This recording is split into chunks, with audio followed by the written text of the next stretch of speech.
அனைவருக்கும் வணக்கம். திருவாசகத்தின் சிவபுராணம் உரை விளக்கத்துடன் 15ஆம் நாள் இன்று.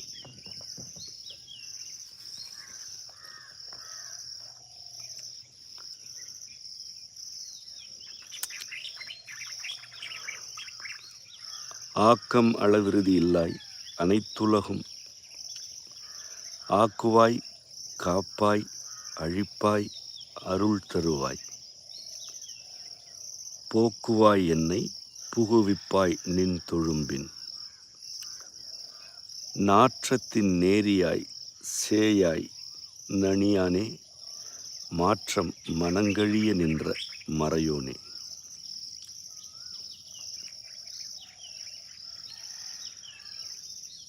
ஆக்கம் அளவு இறுதி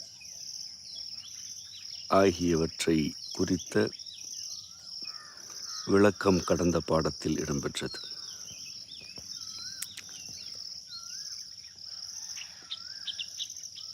இறை எனும்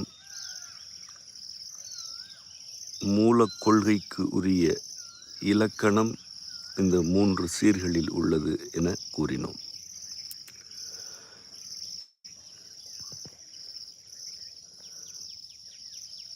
ஆக்கம் அளவு இறுதி ஆகிய இம்மூன்றும்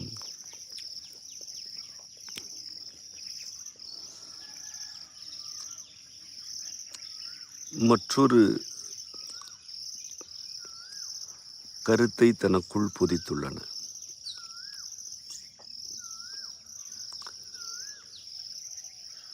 எது இறுதியோ அது முடிவல்ல, அது அடுத்த நிலை ஆக்கத்தின் ஆதி என்பது அது.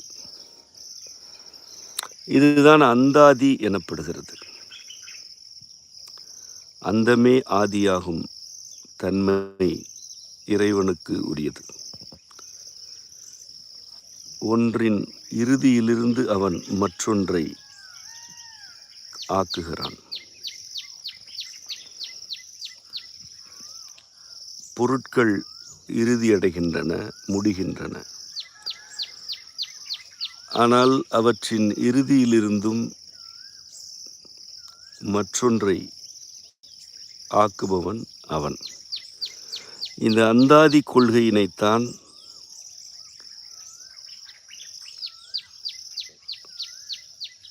மந்திரங்களில் பாடல் இலக்கணமாக நம் முன்னோர் எழுதினார்கள்.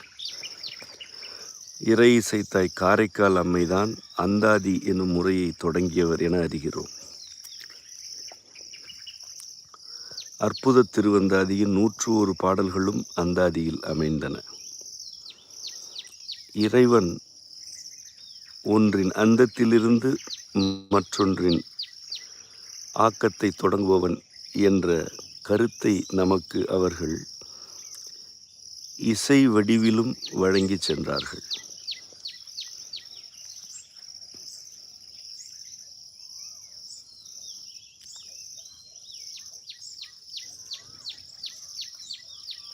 அனைத்துலகும் ஆக்குவாய் காப்பாய் அழிப்பாய் அருள் தருவாய் என்கிறார் மாணிக்கவாசக பெருமான்.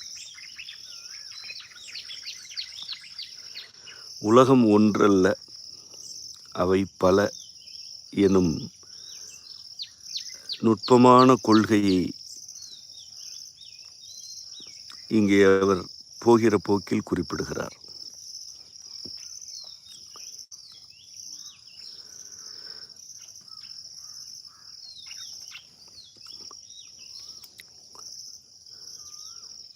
அனைத்துலகம் ஏழினிலும் என்று இதே கருத்தை காரைக்கால் அம்மையும் குறிப்பிட்டார்.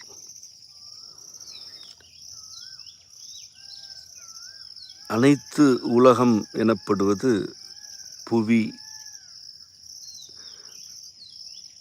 கதிரவ மண்டலம், இம்மண்டலத்துக்கு புறத்தே உள்ள வெவ்வேறு மண்டலங்கள், அவற்றுக்கும் அப்பால் உள்ள இருளும் ஒளியும் மட்டுமே உள்ள நிலைகள் ஆகிய யாவற்றையும் குறிக்கின்றன.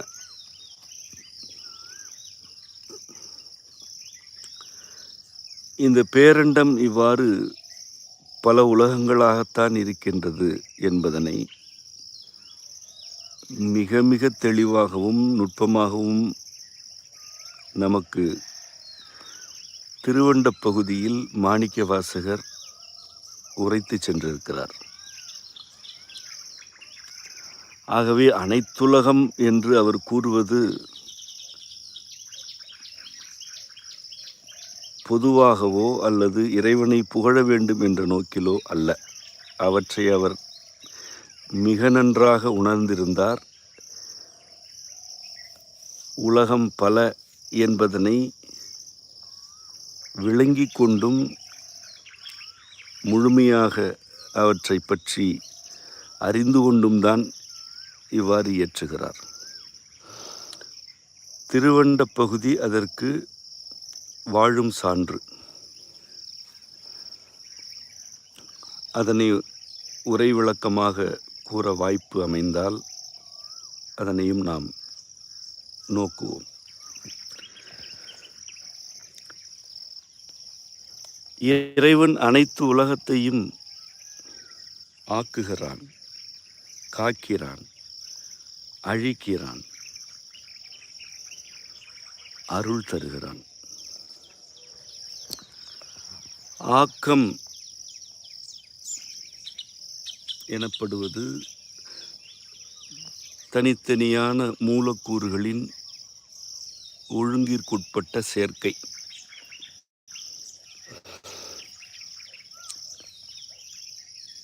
உலகத்தை ஆக்குதல் என்பது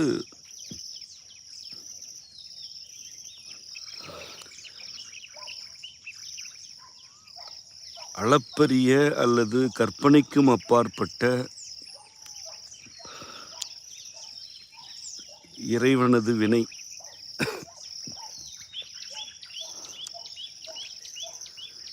அவன் அவ்வாறு பல உலகங்களை ஆக்குகிறான்.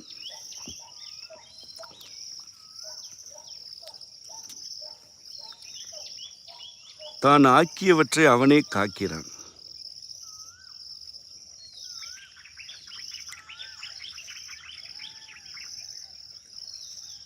ஒரு பொருள் எவ்வாறு ஆக்கப்பட்டிருக்கிறது என்பதனை அறிந்து கொள்ளும் பொழுது அதனை எப்படி காப்பது என்ற அறிவு கிடைக்கிறது.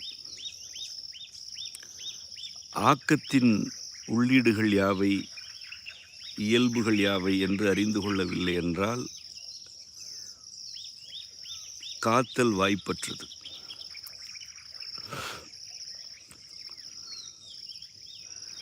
அவன் அனைத்து உலகத்தையும் ஆக்குபவன்.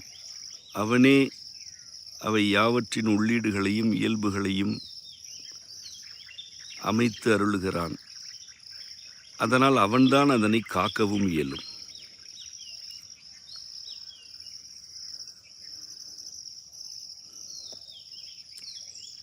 பின்னர் அவனே அவற்றை அழிக்கிறான். தான் ஆக்கி காத்த யாவற்றையும் அவனே அழிக்கிறான்.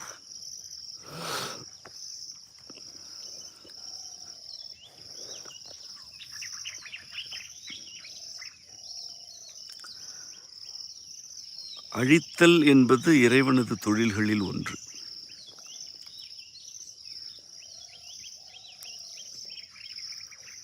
அவன் ஏன் அழிக்கிறான் என்று விளங்கிக் கொள்ள வேண்டுமென்றால், அழித்தல் என்றால் என்ன என அதன் கருத்தினை தெளிவாக உள்வாங்கிக் கொள்ள வேண்டும்.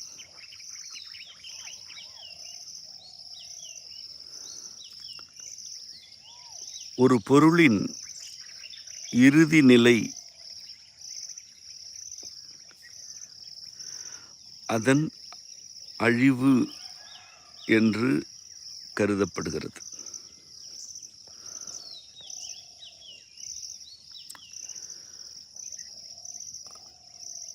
ஆக்கம், அளவு, இறுதி ஆகிய மூன்றில் இறுதி என்ற நிலை வாய்க்கும்போது அது அழிகிறது. முன்னர் கூறியவாறு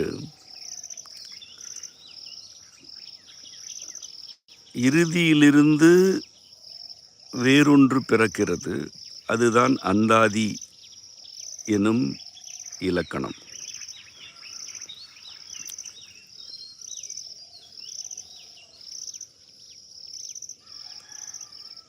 இந்த பேரண்டத்தில் உள்ள உலகங்கள் யாவும் ஆக்கத்தில் இருக்கின்றன, காப்பில் இருக்கின்றன. அவை தத்தம் இறுதி நிலைகளை அடைந்து அழிந்து அடுத்த வடிவ நிலைகளை அடைகின்றன.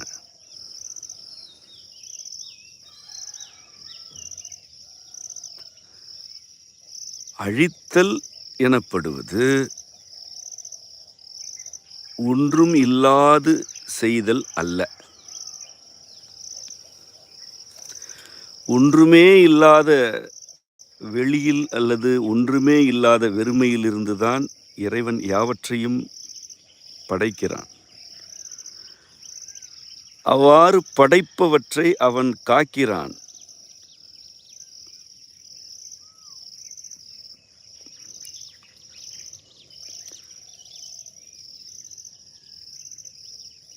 தான் படைத்த யாவும் குறிப்பிட்ட நிலைகளில் தேக்கமடைந்து விடக்கூடாது. அவை அடுத்தடுத்த படிநிலை மாற்றங்களுக்கு உட்பட வேண்டும் என்பதனால் ஒவ்வொரு பொருளின் இறுதி நிலையிலும் அழித்தல் தொழிலை செய்து அவற்றை அடுத்த படிநிலைகளுக்கு வளர்த்தெடுக்கிறான், வார்த்தெடுக்கிறான்.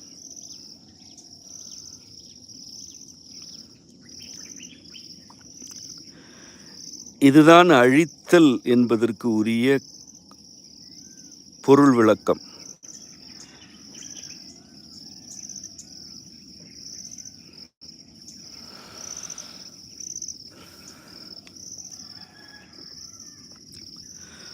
ஒன்றிலிருந்து அதன் சில கூறுகள் கழிக்கப்படுகின்றன என்றால் அந்த ஒன்றில் இருந்தவை இப்பொழுது வேறொன்றாக மாற்றமடைந்து விட்டன அல்லது தனி தொகுப்பாக பிரிந்து விட்டன என்றுதான் பொருளே அன்றி ஒன்றுமே இல்லாமல் போய்விட்டது என்று அதற்கு பொருள் அல்ல.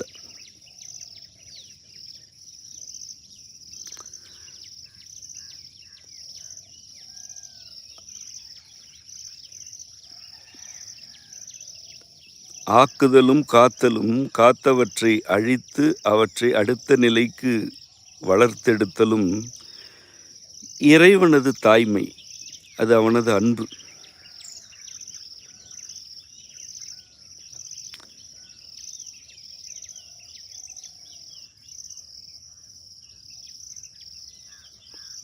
ஓர் உடலில் உள்ள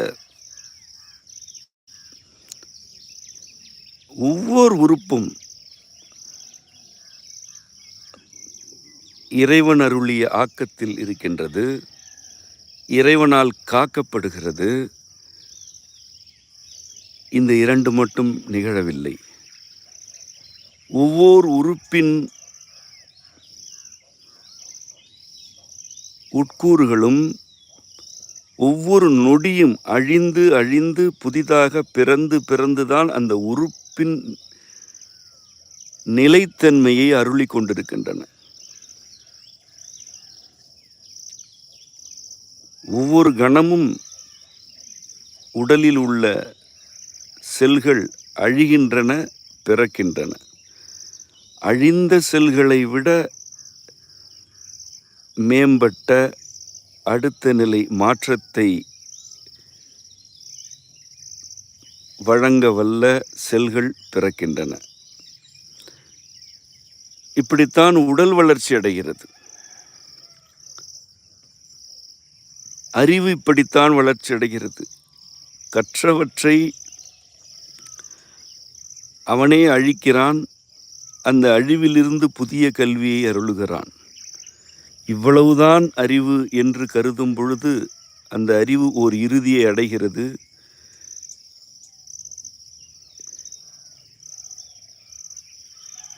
அது அழிக்கப்படுகிறது. அந்த அழிவிலிருந்து அடுத்த நிலைக்குரிய அறிவினை ஐயனே அருளுகிறான்.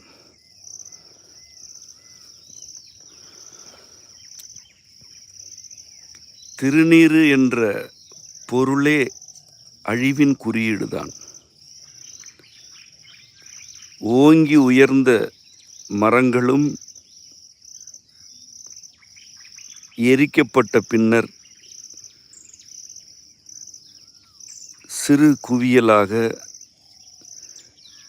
சாம்பலாகி கிடக்கின்றன. இது எங்கே தொடங்கியது? கடுகினும் சிறிய விதையிலிருந்து மாபெரும் ஆலமரம் தோன்றியது. அந்த விதையின் அடர்த்தியான செறிவான தன்மைகளை அழித்துத்தான் அவ்விதையை சிதைத்து அதனை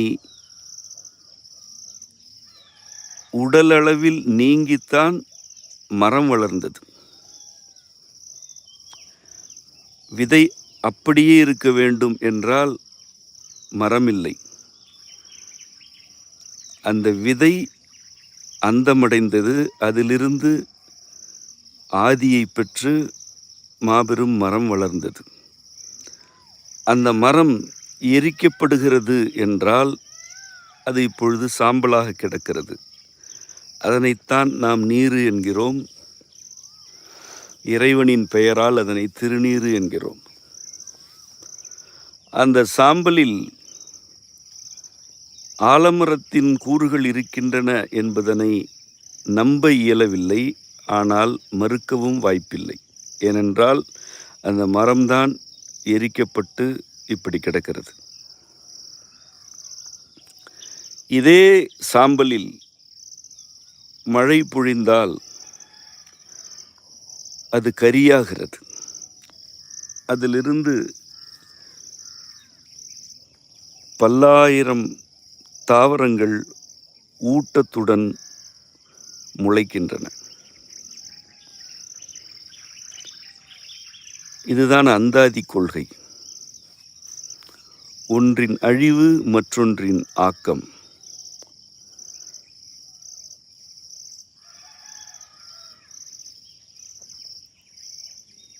இதனால்தான் அழிப்பாய் என்று கூறிவிட்டு அடுத்த சீரிலேயே அருள் தருவாய் என்கிறார்.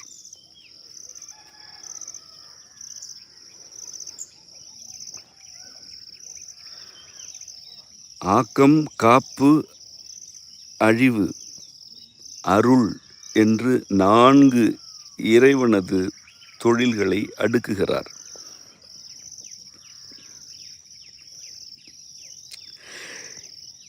இப்பொழுது வேண்டுகிறார், போக்குவாய் என்னை, புகுவிப்பாய் நின் தொழும்பின்.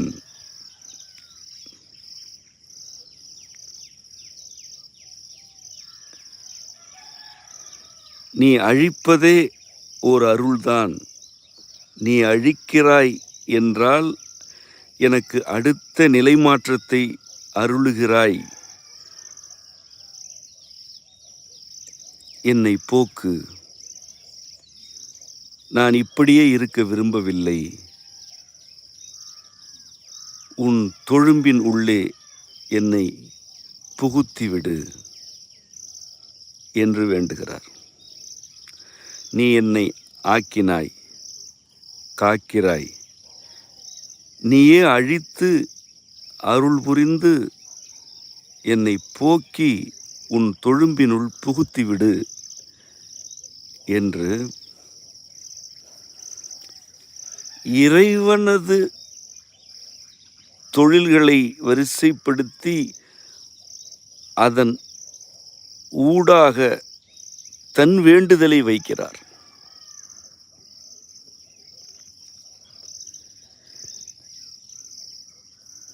போக்குவாய் என்பது மற்றும் ஒரு அற்புதமான சொல்.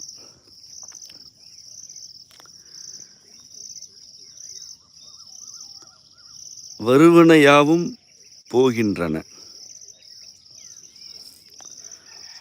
எது போவதற்கு உரியதோ அது போக்கு.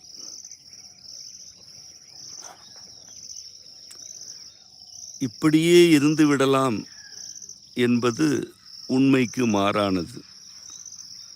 போக்கு நிகழ்ந்து கொண்டே இருக்கிறது.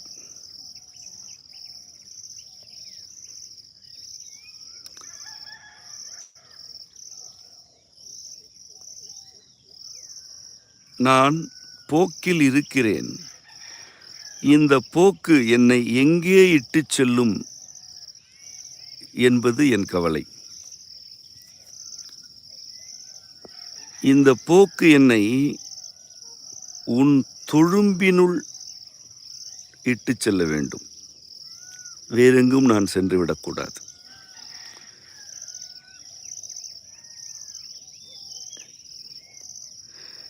இதற்காக எவற்றை அழிக்க வேண்டுமோ அவற்றை நீயே அழித்து விடு.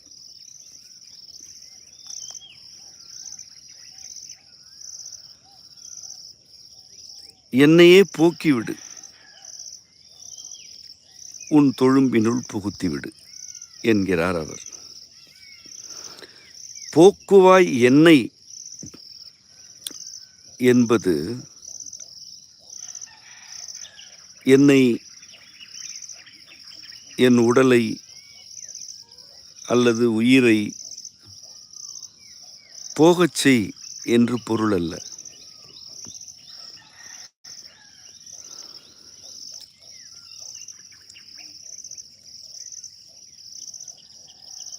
என், எனது, என்னால் என்பன யாவும் மாயையிலிருந்து தொடங்கி ஆணவத்தை முற்றச் செய்யும் கருத்துகள்.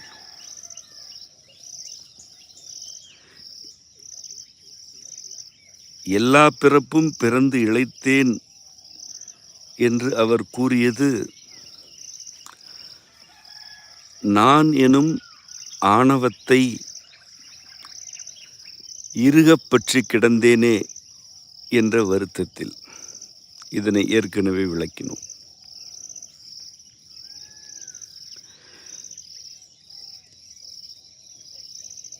இறைவனது பொன்னடிகளைக் கண்டு வீடுற்று விட்டார். வீடுற்ற பின்னர் இறைவனது நுட்பங்களை அவர் ஆழமாக நேரிடையாக உள்வாங்குகிறார், உணர்கிறார். அந்த நுட்பங்களில்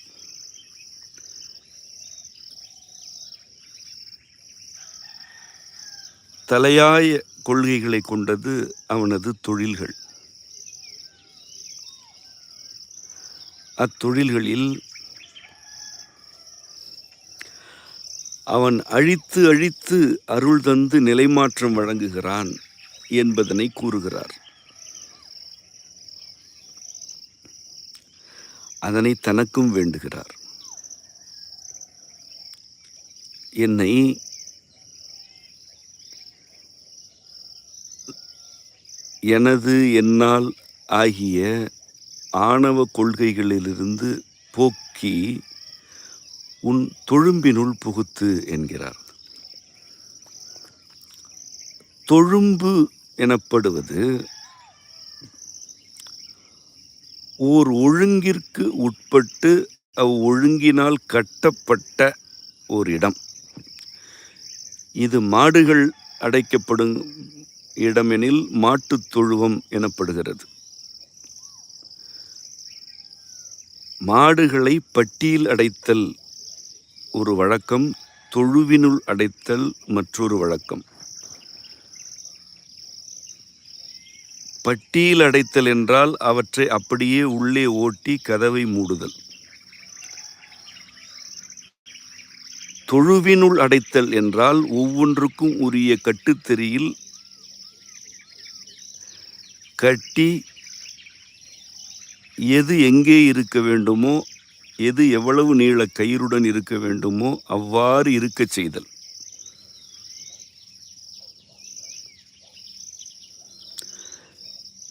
ஒழுங்கிற்கு உட்படுதல் தான் தொழு என்றாகிறது. இதிலிருந்து தான் தொழுகை என்ற சொல்லும் வளர்ச்சி அடைந்தது.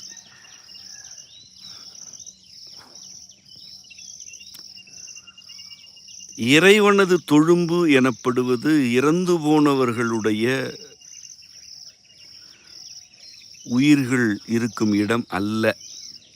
அப்படிப்பட்ட கருத்து கொள்கையெல்லாம் திருவாசகத்தில் எங்குமே இல்லை. வாழும் பொழுதே வீழடைதல் தான் நமக்கு விருப்பம், நம்முடைய கொள்கை.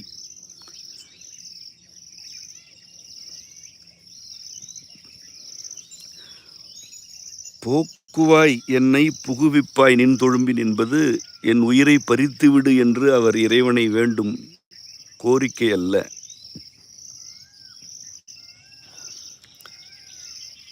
உன்னுடைய ஒழுங்கிற்குட்பட்ட கூட்டத்தில் என்னை புகுவித்துவிடு.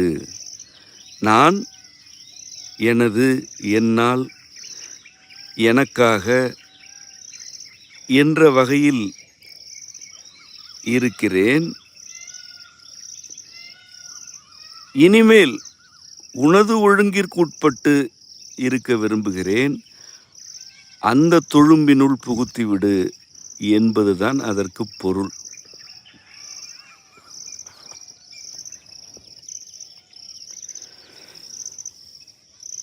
நான், எனது, என்னால் என்பவற்றை அழித்து உன் தொழும்பினுள் நான் இருக்கும்படியான அருளை வழங்கு என்று கேட்கிறார். போக்குவாய் என்பது அழிப்பின் ஒரு நிலை. ஒன்றை போக்குதல் என்பது அழிப்பின் ஒரு நிலை. அழிப்புக்கு பிறகு அவன் அருள் தருகிறான். எவையெல்லாம் பொருந்தாதனவோ அவையெல்லாம் அழிந்தால் மட்டும்தான் அடுத்த நிலை வாய்க்கும் என்றால் அவன் அவற்றை அழிப்பான். அப்படி அழித்துத்தான் அவன் அருள் தருகிறான்.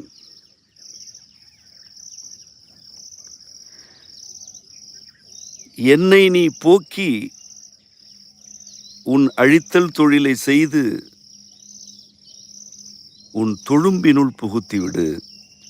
நான் உனது ஒழுங்குகளுக்கு உட்பட்டு உன் கட்டுத்தெறியில் இருக்க விரும்புகிறேன் என்பது வேண்டுதல்.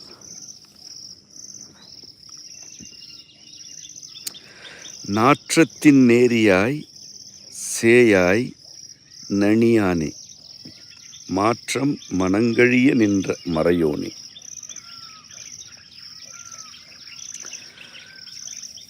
நாற்றம் எனப்படுவது மனம் என இன்று புரிந்து கொள்ளப்படுவதற்கு உரிய சொல்.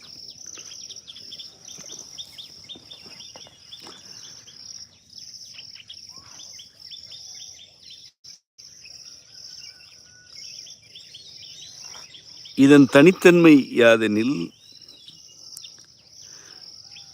தொலைவினை கடந்து செல்லுதல் ஆகும். ஒன்று மனம் வீசுகிறது என்றால் அது தொலைவினை கடந்து செல்கிறது என்று பொருள்.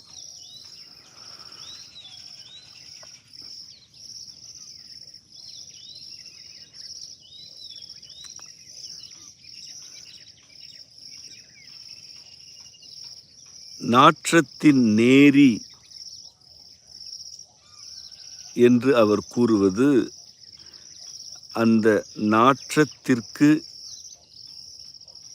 உரிய பொருள் எதுவோ அல்லது மனத்தை பரப்பும் பொருள் எதுவோ அதன் உள்ளிருந்து ஒரு நேர்கோடு போல் இருத்தல் எனப்படுவது.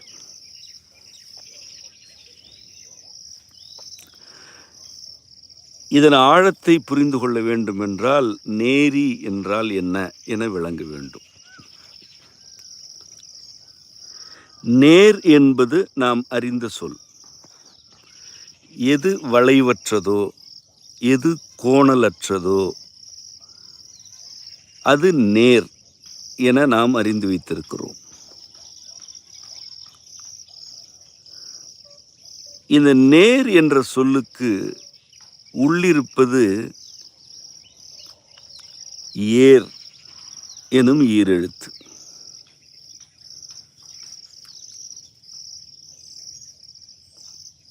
மண்ணின்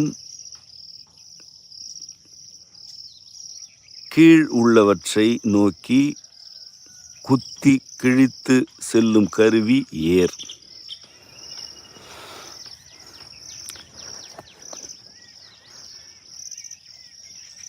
இதிலிருந்துதான் நேர் என்ற சொல் ஆக்கம் பெறுகிறது. அவ்வகையில் நேர் என்பது வளைவற்றது மட்டுமல்ல, அது உள்ளிருப்பவற்றை நோக்கிச் செல்வது. உள்ளிருப்பவற்றை எந்த வளைவும் இல்லாமல், சிதறலும் இல்லாமல், இழப்பும் இல்லாமல் வெளியே எடுத்து வருவது. நேரி என்ற சொல்லுக்கு உள் என்ற பொருள் இருக்கிறது. ஏன் அது உள் எனப்படுகிறது என்றால், ஒரு பொருளின் உள்ளிருந்து அதன் புறத்தே பாய வேண்டும் என்றால் நேர்கோட்டில் அது நிகழ வேண்டும். வளைவாக, கோணலாக இருந்தால் அது புறத்தே பாயாது. ஏர் என்ற கருவியை எண்ணி பாருங்கள். அதன் முனைகள் கோணலாக, வளைவாக இருந்தால் அது உள்ளே செல்லாது. ஒருவேளை அழுத்தி மண்ணின் உள்ளே அதனை செலுத்தினால் அது முறையாக மேலே வராது. உள்ளும் புறமும் ஒன்று பயணிக்க வேண்டும், உள்ளிருப்பவற்றை புறத்தே எடுத்து வர வேண்டும் என்றால் அது வளைவற்றதாக நேர் என்று இருக்க வேண்டும். இதிலிருந்துதான் நேர்மை என்ற சொல்லும் பிறந்தது. உள்ளிருப்பது எதுவோ அதனை அப்படியே வெளிப்படுத்தினால் அது நேர்மை.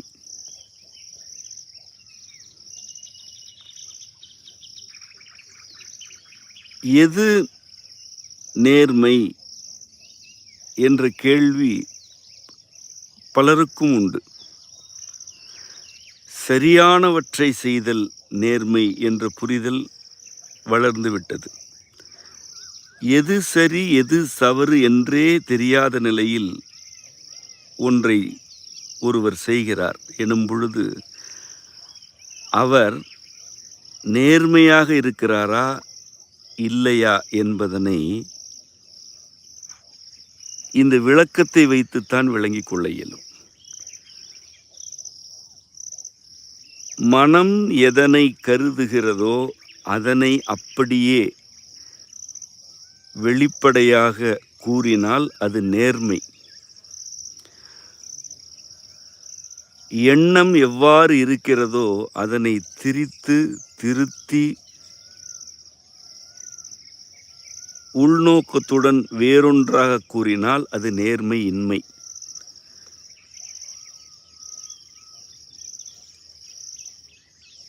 அகத்துக்கும் புறத்துக்குமான வளைவற்ற கோடு நேரி எனப்படும். எது வளைவற்றிருக்கிறதோ அதுதான் குத்தி கிழித்து கொண்டு தொலைவுகளை கடக்கும். கோணிலா வாளி அஞ்சேன் என்று அச்சப்பத்தில் மாணிக்கவாசக பெருமான் கூறுவார். கோணாத அல்லது வளையாத அம்பிற்கு அஞ்சமாட்டேன் என்று அதற்கு பொருள். அம்பு கோணினால் அது தொலைவை கடக்காது, இலக்கை அடையாது.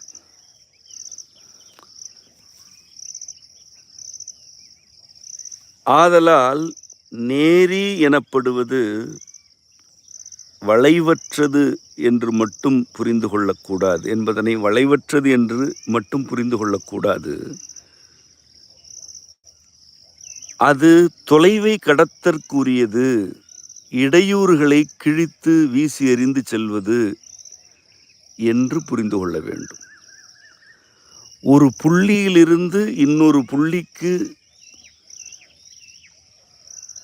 இடையூறுகளை பொருட்படுத்தாமல் அவற்றை குத்தி கிழித்தவாறு எது செல்கிறதோ அது நேரி.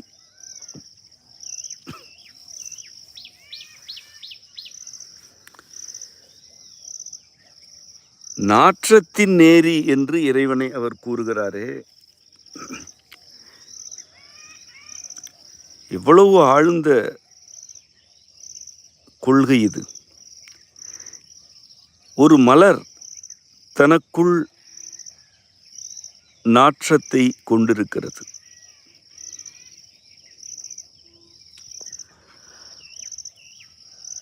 அது தன்னை சூழ்ந்துள்ள ஒரு குறிப்பிட்ட பகுதிக்கு மட்டும் மனத்தை பரப்புகிறது. ஏனென்றால் அந்த மலரின் உள்ளிருந்து வெளிப்படும் நாற்றம் ஆகிய மனம் காற்றின் வளைவுகளுக்கு ஆட்படுகிறது. காற்று அந்த மலரை சுற்றி சுழல்கிறது, மேலெழுகிறது, கீழே தாழ்கிறது. இவற்றுக்கெல்லாம் ஆட்படுவதனால்தான் மலரின் மனம் ஒரு குறிப்பிட்ட பரப்புக்குள் அடங்கி விடுகிறது. அது மலரின் இயல்பு, அந்த மலருக்கு இறைவன் அருளிய வரையறை. ஒரு சில மலர்கள் தோட்டத்திற்கு அப்பாலும் தம் நாற்றத்தை பரப்புகின்றன. வேறு சில மலர்கள் தாம் முளைத்திருக்கும் செடிகளை சுற்றி மட்டும் மனத்தை பரப்புகின்றன. எவ்வாறாயினும் நாற்றம் பரவுவதற்கென்று ஒரு எல்லை உண்டு. அந்த எல்லை எதனால் அமைகிறது?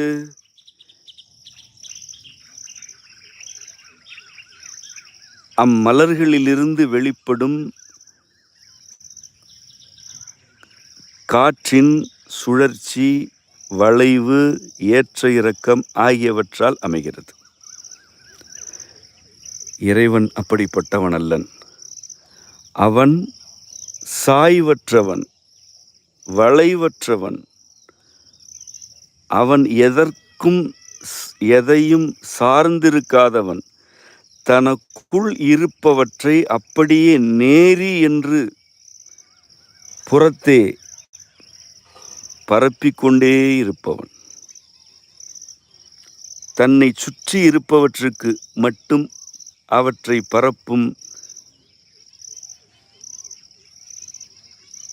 மலர் போன்றவன் அல்லன் அவன். அவன் நாற்றத்தின் நேரி என்று இருப்பவன்.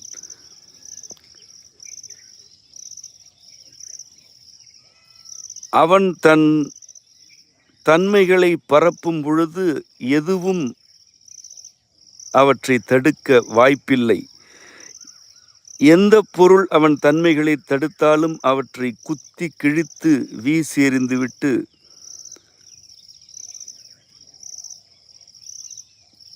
அவற்றை தொலைவிற்கு இட்டு செல்லும் நேரி அவன்.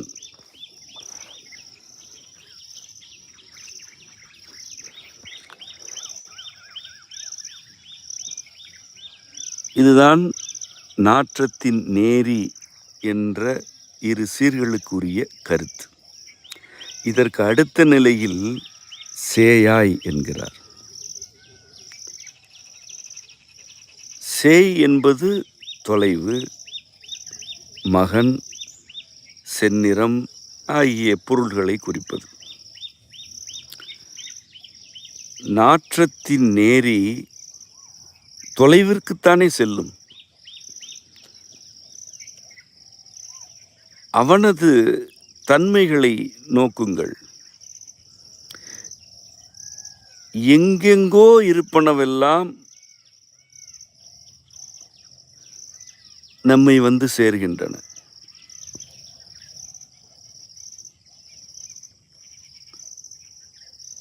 ஒரு மழைத்துளி உங்கள் நெற்றியில் வந்து விழுகிறது. அது எங்கிருந்தோ வந்த நீர். அந்த நீருக்கு உரிய குளிர் பதம் எங்கிருந்தோ வந்தது. அந்த குளிர் பதத்திற்கு உரிய வழி எங்கிருந்தோ வந்தது. உங்கள் கண்ணெதிரே ஒரு விதை முளையாகிறது. அது முளைப்பதற்குரிய வெப்பம் எங்கிருந்தோ இறங்குகிறது. கதிரவனுக்கும் புவிக்கும் இடையில் இருள் இருக்கிறது, ஈரப்பதம் மிகுந்திருக்கிறது, வழிச்சுழல் இருக்கிறது. எது எப்படி இருந்தாலும் கதிரவனின் கதிர்கள் அவை யாவற்றையும் குத்தி கிழித்து கொண்டு உங்கள் கண்ணெதிரே இருக்கும் ஒரு விதையின் மீது வெப்பத்தை பரப்பி அதனை முளைக்கச் செய்து விடுகின்றன.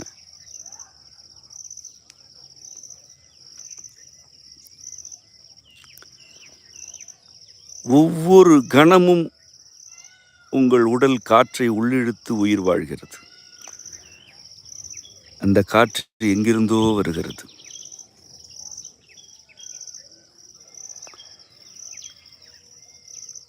உணவு, அறிவு, உறவு உள்ளிட்ட யாவும் எங்கிருந்தோ வந்து வாழ்க்கையை அருளுகின்றன.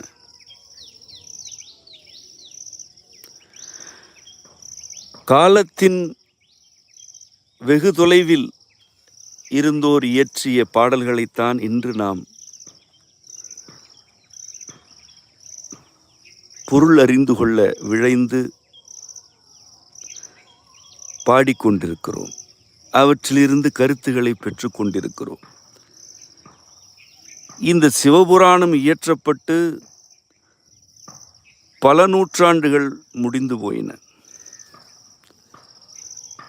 அவர் எப்போதோ வாழ்ந்தார், எங்கோ இருந்தார். ஆனால் அவர் அருளிச் சென்ற மந்திரங்கள்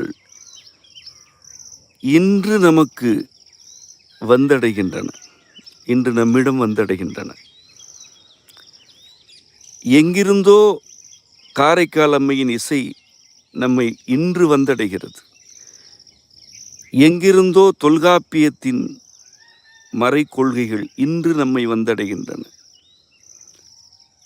இன்று நாம் இருப்பதற்கும் நாளை இருக்கப் போவதற்கும் உரிய யாவும் எங்கிருந்தோ வருகின்றன. ஏறத்தாழ 2500 ஆண்டுகளுக்கு முன்பு இந்த சிவபுராணத்தை அவர் பாடியிருக்கிறார்.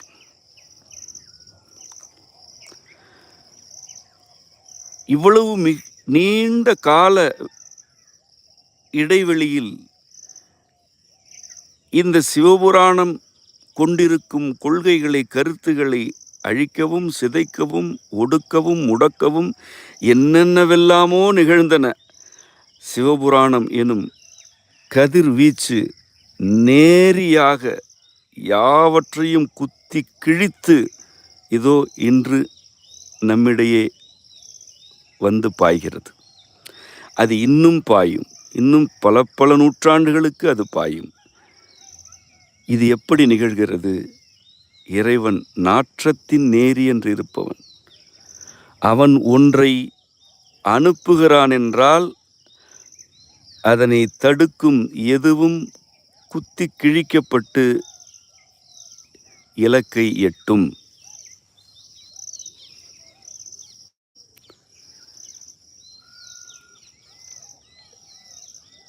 தொலைவிற்கு அவனது தன்மைகள் பயணிக்கின்றன. ஆதலால் அவன் சேய் என்று இருக்கிறான். இதனால்தான் சேய் என்ற சொல் மகனை குறித்தது.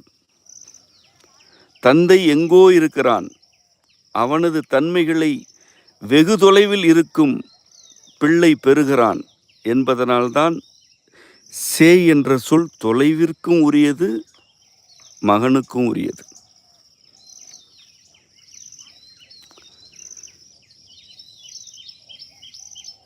நனியானே என்று அடுத்த சீரில் மேலும் ஒரு கருத்தினை கூறி சிலிர்க்க வைக்கிறார். இந்த நனியானே என்ற சொல்லெல்லாம் வேறு எங்கும் எளிதில் காண வாய்ப்பற்றது. நனி என்பது இரண்டு சுழி கொண்ட சொல். அது பொதுவாக அக்காலத்தில் வழக்கத்தில் இருந்தது. அதற்கு மிகுதி என்பது அடிப்படையான பொருள். மாணிக்கவாசக பெருமான் 3 சுழி கொண்ட நீ எழுதுகிறார். இந்த நனி என்ற சொல் மிக நெருக்கமான என்ற பொருள் கொண்டது. மிகுதி மற்றும் நெருக்கம், இந்த 2 பொருளும் கொண்டது இந்த நனி என்ற சொல். நண்பகல் என்ற கருத்தை வளர்த்தெடுக்கிறது. நண்பகல் என்றாகிறது. எது நண்பகல்? பகலவன் ஆகிய கதிரவனின் வெப்பம் மிகுதியாக இருக்கும் பொழுது நண்பகல். இப்படி கூறும் பொழுது இதில் மிகுதி என்ற பொருள் வருகிறது. மிகுதியாக பகலவன் இருந்தால் அது நண்பகல் பொழுது. அது மட்டுமல்ல கருத்து. மிகுதியாக வெப்பம் ஒரு குறிப்பிட்ட பொழுதில் இருக்கிறதே, அது ஏன்? ஏனென்றால் காலை பொழுதில் கதிரவனுக்கும் நிலப்பகுதிக்கும் இருந்த இடைவெளியை விட நண்பகலில் இடைவெளி குறைவு. அதாவது புவி சுழற்சியில் தாழ்நிலையில் இருந்த நிலம் மேல்நிலைக்கு செல்லும் பொழுது பகலவனுக்கு அண்மையில் செல்கிறது. இப்படி அண்மையில் செல்வதனால்தான் அது மிகுதியான வெப்பத்தை வாங்குகிறது. இதனால் அந்த பொழுது நண்பகல் எனப்படுகிறது.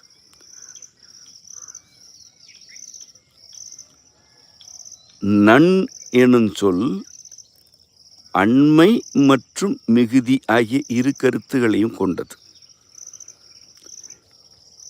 நனி என்றால் நன் எனும் தன்மையில் விரிவடையும் நிலை.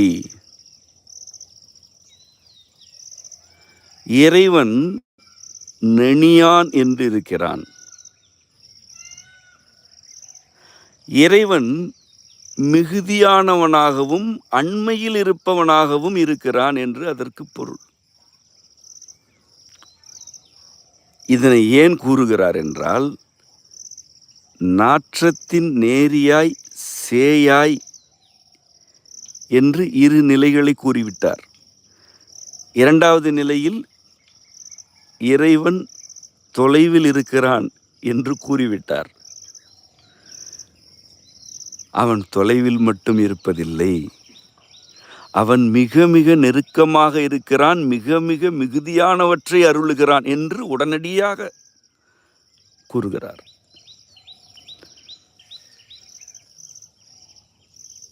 தொலைவில் இருந்து புறப்பட்டு தனக்கு உள்ளிருப்பவற்றை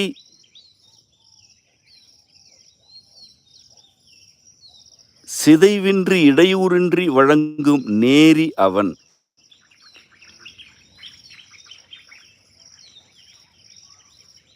தொலைவில் இருப்பவனும் அவன்.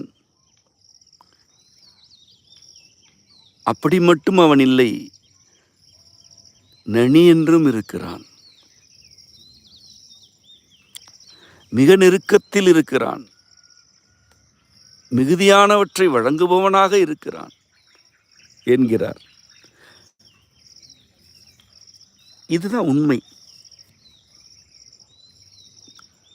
இறைவனுக்கு தொலைவு என்ற கருத்து உள்ளதா? அவன் எங்கும் இருக்கிறான், யாவுமாக இருக்கிறான். ஆதலால் அவனுக்கு தொலைவு என்ற கருத்து அறவே இல்லை.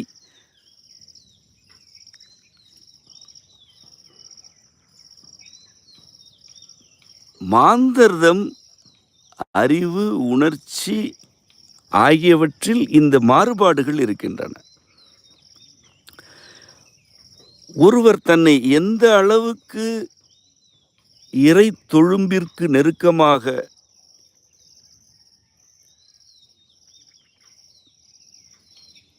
இருத்திக் கொள்கிறாரோ அந்த அளவிற்கு அந்த மனிதர் தொலைவில் இருக்கிறார் அல்லது அருகில் இருக்கிறார்.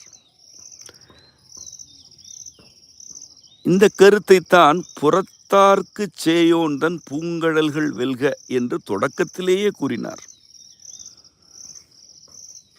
புறத்தார் என்றாலும் பூங்கழல் என்று இருப்பவன் அவன். அவர்களுக்கு சேயோன்தான், அவர்களுக்கு தொலைவில் தான் அவன் இருக்கிறான். ஆனாலும் பூங்கழல்கள் என்று இருக்கிறான். ஏன்? அப்பூக்களிலிருந்து அவன் பரப்பும் மனம் புறத்தாரையும் சென்றடையும். அவர்கள்தான் புறத்தார் என்று இருக்கிறார்கள்.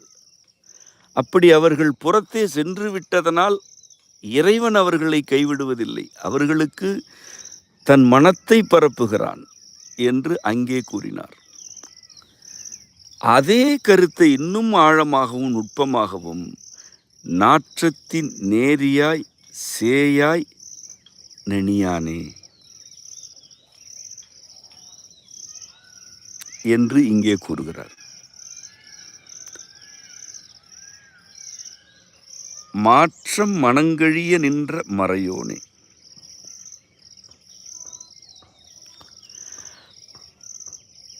மாற்றம் என்பது ஆக்கம், அளவு, இறுதி ஆகிய 3 நிலைகளுக்கு உரிய இயல்பு. மாற்றம் இருப்பதனால்தான் ஆக்கம் நிகழ்கிறது. அளவுகளில்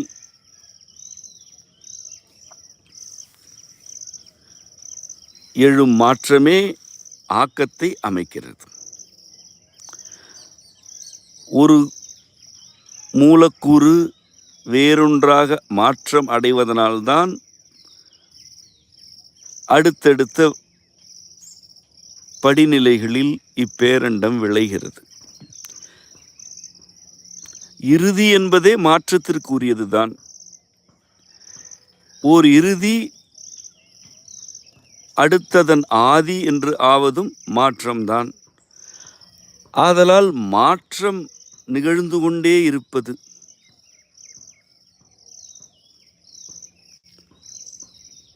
இந்த மாற்றம் மனதில் நிகழக்கூடாது. பொருளுக்கு மாற்றம் வேண்டும். பொருளின் மாற்றத்தை எவரும் தடுக்க இயலாது. அவனே ஆக்குகிறான், காக்கிறான், அவனே அழிக்கிறான்.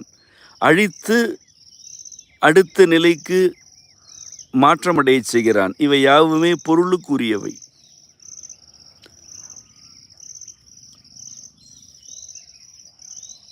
மனதில் மாற்றம் நிகழக்கூடாது.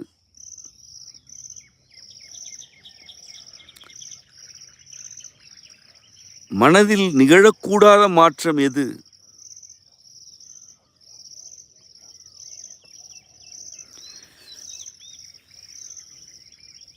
என் தந்தையே, நீதான் யாவுமாக இருக்கிறாய் நீதான் மறைவாக இருந்து யாவற்றையும் நிகழ்த்துகிறாய்.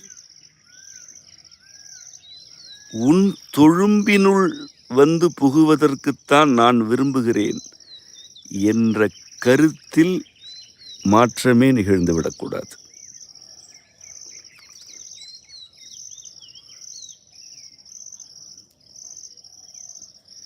போக்குவாய் என்னை புகுவிப்பாய் நின் தொழும்பின் என்று வேண்டுதலை வைத்துவிட்டு, நாற்றத்தின் நேரியாய் சேயாய் நனியானே, மாற்றம் மனங்கழிய நின்ற மறையோனே என்கிறார். நீ எங்கோ இருந்தாலும், எவ்வளவு இடையூறுகள் தடைகள் இருந்தாலும் அவற்றையெல்லாம் குத்தி கிழித்துவிட்டு என்னை வந்து அடைவாய்.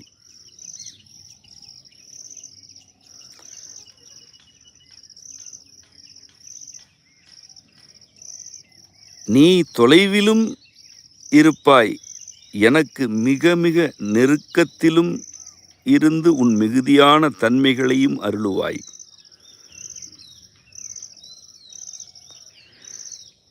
நீ இப்படி நேரியாய் சேயாய் நனியான் என்று நனியாய் இருப்பதனால் என் மனதில் உள்ள மாற்றங்கள் கழிந்து கழிந்து போயின.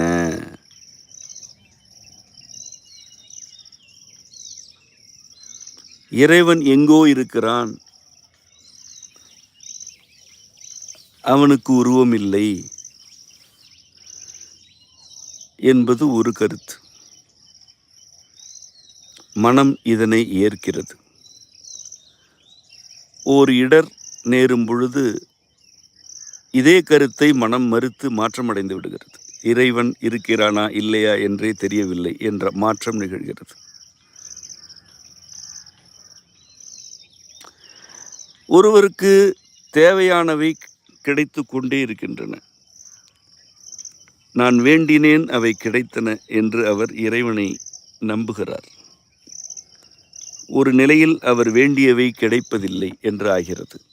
இப்பொழுது அவருக்கே ஐயம் வருகிறது, அவன் இருக்கிறானா இல்லையா என்ற கேள்வியை எழுப்பிக் கொள்கிறார். இது மனதில் நிகழும் மாற்றம்.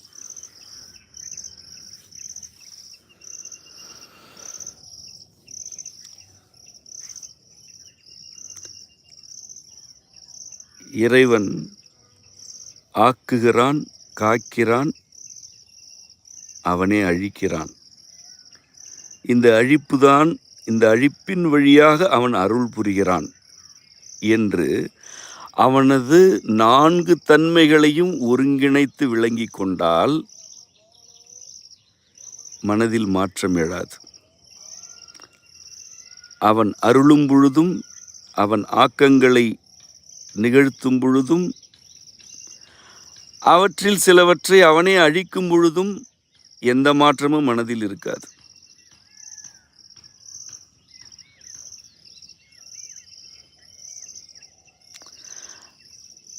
அவனே நாற்றத்தின் நேரி என்று இருக்கிறான்.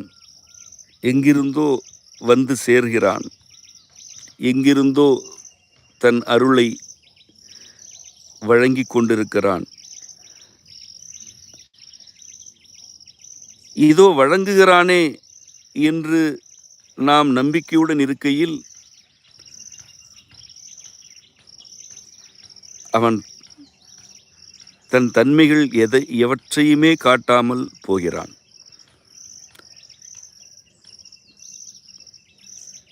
ஒரு தொலைவிற்கு சென்று விட்டான் என்பது போல் இருக்கிறான். அவன் தொலைவில்தான் இருக்கிறான் என்று இருக்கையில், இதோ உன் அருகில் இருக்கிறேன், உனக்கு மிக நெருக்கத்தில் இருக்கிறேன், உனக்கு மிகுதியானவற்றை வழங்கி கொண்டிருக்கிறேன் என்று தன்னை காட்டுகிறான். இந்த 3 நிலைகளிலும் அவன் இருக்கிறான் என்பதனை உணர்ந்து விளங்கி கொண்டவர் மாணிக்கவாசக பெருமான் என்பதனால் தெளிவாக அழுத்தந்திருத்தமாக கூறுகிறார். மாற்றம் மனங்கழிய நின்ற மறையோன் என்று.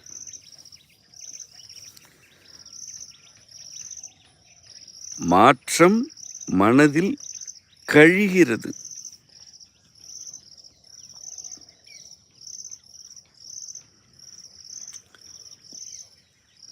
கழிதல் என்பது முற்றிலும் இல்லாது செய்தல் அல்ல என ஏற்கனவே விளக்கினேன். அழித்தல் எனப்படுவது இல்லாமல் செய்து விடுவது அல்ல. மாற்றம் நிகழ்ந்து கொண்டே இருக்கும், அவற்றை கழித்து கொண்டே இருக்க வேண்டும். மாற்றமே கூடாது என்பதல்ல கருத்து. இறைவன் ஒரு நிலையிலேயே இருப்பதில்லை. அவன் இயங்கிக் கொண்டிருக்கிறான். அவனை உள்வாங்குதலும் உணர்தலும், அவன் இருத்தலை அப்படியே புரிந்து கொள்ளுதலும் அரிதினும் அரிது. மனம் மாற்றங்களுக்கு ஆட்படும். ஆனால் அந்த மாற்றங்களை கழித்து கொண்டே இருக்க வேண்டும். அந்த மாற்றங்களை நாம் கழித்து கொள்ள இயலுமா? இயலாது.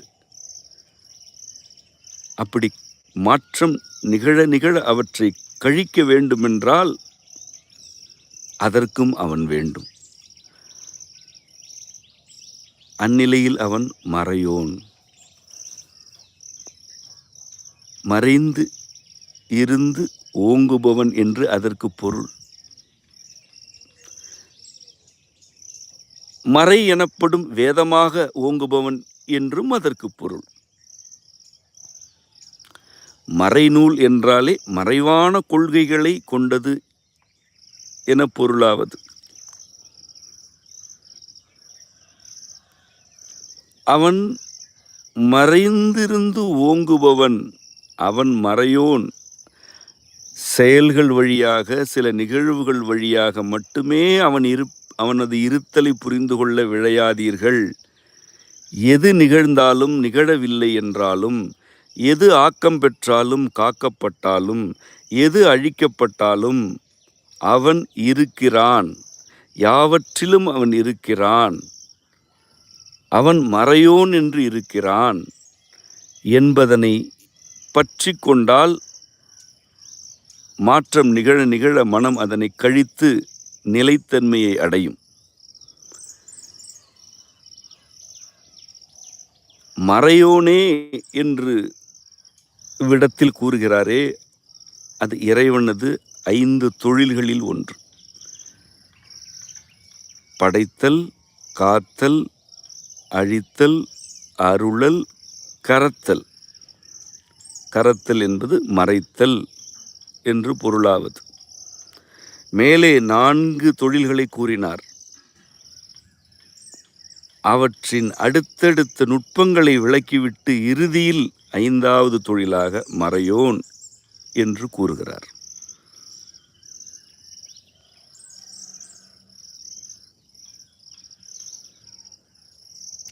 இத்துடன் இன்றைய பாடம் நிறைவுற்றது.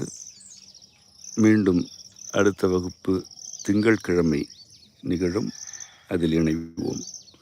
உங்கள் அனைவருக்கும் அம்மையப்பர் அருள் நிறைவதாக. நன்றி.